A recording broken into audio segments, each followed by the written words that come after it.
Ça fait genre quoi, 10 ans que je suis passionnée de make-up, donc forcément dans ma collection j'ai des archives, des produits qu'on retrouve plus nulle part. On va faire un petit tour dans mes archives. Le Gloss Bomb en Trophy Wife. Oui oui messieurs dames. Il eut un jour où la teinte Trophy Wife existait dans le Gloss Bomb. C'était une collection, une édition limitée où il y avait littéralement tout en Trophy Wife. Il y avait un liner doré Trophy Wife, il y avait aussi ça. C'est genre le Diamond Bomb mais en version libre, donc ça s'appelait le Fairy Bomb. C'était un highlighter comme ça. Et on a eu droit aussi à la collection Fenty Glow et dedans on avait le Diamond Bomb mais en mini et dans la teinte Fenty Glow. Désolée.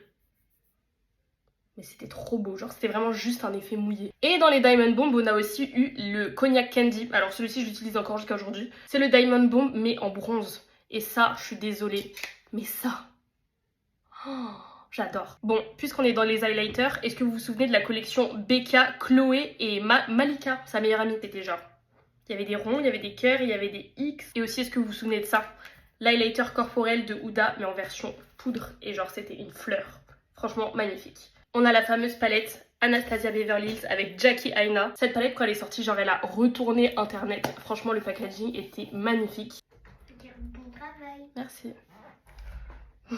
Ensuite, on a la palette Rivera de chez Anastasia Beverly Hills. Alors celle-ci, si vous faisiez des make-up colorés, vous savez que Anastasia était connue pour faire les blancs les plus blancs des palettes. Et dans les palettes Anastasia, faut savoir que moi, ma toute première palette de marque, c'était une Anastasia, c'était la Subculture. Et clairement, je l'adorais. Celle-ci, c'était un cadeau. Mais ma toute première palette de marque que je me suis achetée moi-même, si je vous dis c'est quoi, vous allez rigoler. S'il y a vraiment un produit où tout le monde sait que je déteste, c'est bien ça.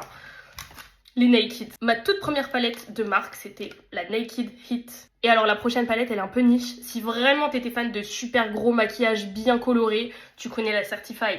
La Certify, et qui est la palette qui s'ouvre dans l'autre sens. Et puis on a eu aussi les palettes collab.